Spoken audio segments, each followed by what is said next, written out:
Welcome to the 2022 Economic Depression and Preparation Channel. I'm your host, Tony. Thank you for joining me on this November the 1st, 2022 edition. This is a very important November to remember with the elections coming up, midterms, as well as inflation on the hot seat, as well as today and tomorrow. The Federal Reserve Bank is meeting to raise interest rates again by another 75 basis points. Will it be enough to quell the fires of inflation and hyperinflation that's rising up in this country as we speak? Well, we're going to find out, ladies and gentlemen, by Friday. Will the markets like the news, or will they don't like the news? Please be sure to subscribe to this channel for the latest Preach to Me news, financial news, the analysis of America, and sometimes beyond America. And I thank you for your support and your comments as well.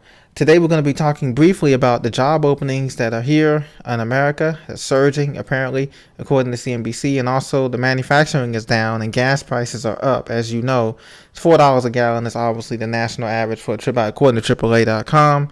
And it's steadily rising, even with the strategic reserves that are being released by our president. So, job openings surged in September despite federal efforts to cool labor market.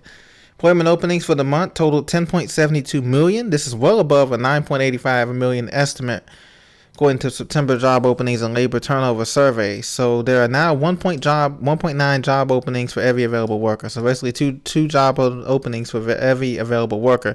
So that's the good news. The good news is if you're looking for a second job or another gig economy job to help supplement your main income, there are openings out there, according to the data and according to what the media is telling us. These jobs now, whether or not they pay enough to make it your wow to actually drive there with gas prices being so high, or even take the mass transit there, that's a questionable, remains to be seen as we head into the late fall and winter months of this year.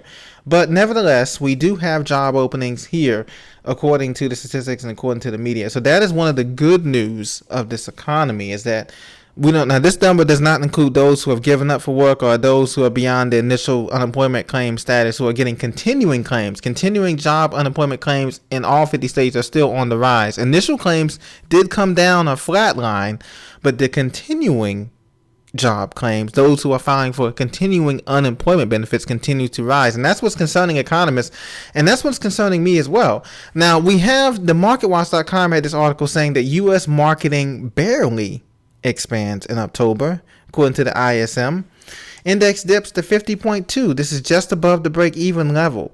Now, if you read the Economist magazine during the beginning of this year, in January, February, it's noted that global economy GDP would be slowing, with the exception of China, Russia, and a few other countries, because of the natural gas trade and all that trade imbalance with China and all that things.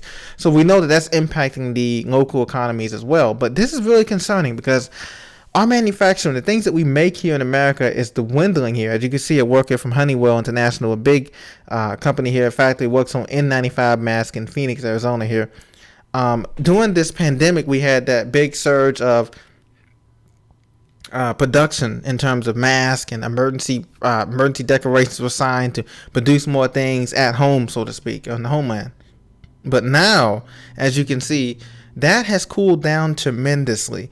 Any number below 50% reflects a shrinking economy. That's economists surveyed by the Wall Street Journal. So we're just about there now. We're slowing down. This is the lowest level since May 2020, just after we started this pandemic. Now we're 3 years into this pandemic type economy, and as you can tell, production and manufacturing is slowing down. It doesn't take a rocket scientist to tell you that in the Midwest and in other areas of the Northeast, the Steel Belt, the Rust Belt, and the South, that these car manufacturing, metals manufacturing, industrial steel, aluminum manufacturing plants in Tennessee, these plants are slowing down manufacturing because they have nobody to sell these goods to in terms of the supply shock, the supply shortage.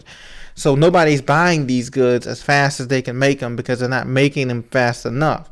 So supply deliveries fell 5.6 points to 46.8 in October. Price index dropped 5.1 points to 46.6. This is the lowest reading since the pandemic.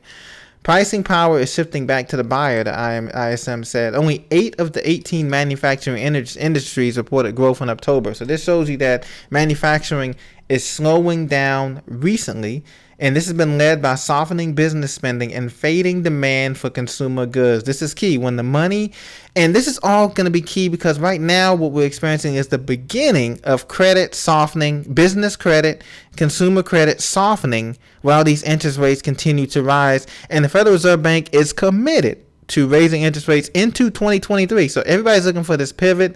There will be no pivot because you have to remember Paul Volcker in the 1970s had to raise interest rates to almost 20%. We're just at a real inflation is at 18-19%. So we have to raise the interest rates in double digits at least just to get a sort of a semi hold on what's going on right now. Another thing to look out for is gas prices. Gas prices are continuing to rise rapidly all around the country. National averages in Rhode Island, Massachusetts continue to go. The average price in Rhode Island is at $3.80 per gallon. That's an increase of 27 cents from last week, just 1 week from AAA Northeast survey. Massachusetts, the average rose 19 cents to $3.77 a gallon. Pennsylvania and New York, $3.99 a gallon. So we're at $4 a gallon coming up now. Both prices are higher than the weekly national average of $3.76 a gallon, which declined 3 cents this week. So they say that, quote, while prices continue to decrease in many regions of the country, lack of inventory and sustained demand here in the Northeast are driving up our prices at the pump. So we're going to see high prices not only in the Northeast, but in the West, out West, California, you guys are going to be back at $6, $7 a gallon. In the Midwest, you guys are going to be closer to $3.85, $4.02 a gallon for unleaded, regular unleaded. And this is going to be another thing. This is going to last beyond the midterms. This is going to last beyond after all the things settle down, these gas prices will continue to rise because we have an economy that's sick right now. It's very sick. And the best way we can get prepared is by continuing to prepare physically, mentally, spiritually, and emotionally. And what we have to do is we have to cut back like they're doing. They're not going to cut government spending, but we have to cut back our spending and our budget to discretionary incomes that we don't need and only buy necessities this month. Necessities, food, water, gas, utilities, clothing, shelter, and any leftovers that you have that can go into investments that you may have. And I'm not a financial planner, but that's the way that I feel like the next 2 months should go, in my opinion, that you should only buy essentials. And as the holiday season approaches, it's important to keep in mind that as we go into this season and even the next holiday season, if everything should hold true and work with this economy, we should always look forward to just buying the essentials ahead of time. You know, think about those months ahead. Think months ahead. Well, maybe I have this birthday coming up for this family member. Maybe I have Christmas coming up. I need to get these gifts for such and such person, or just get it ahead of time and stock it away because you never know what the price may be. The prices are changing daily at the grocery store, the gas station, the shopping retail stores that remain open in these commercial spaces. So we have to think that ahead, strategically plan ahead for months in advance now, because we know that what may be there today may not be there tomorrow, or maybe at a price that we won't be able to pay, like $8 for eggs or something crazy like that for a dozen eggs. So that's what we have to think.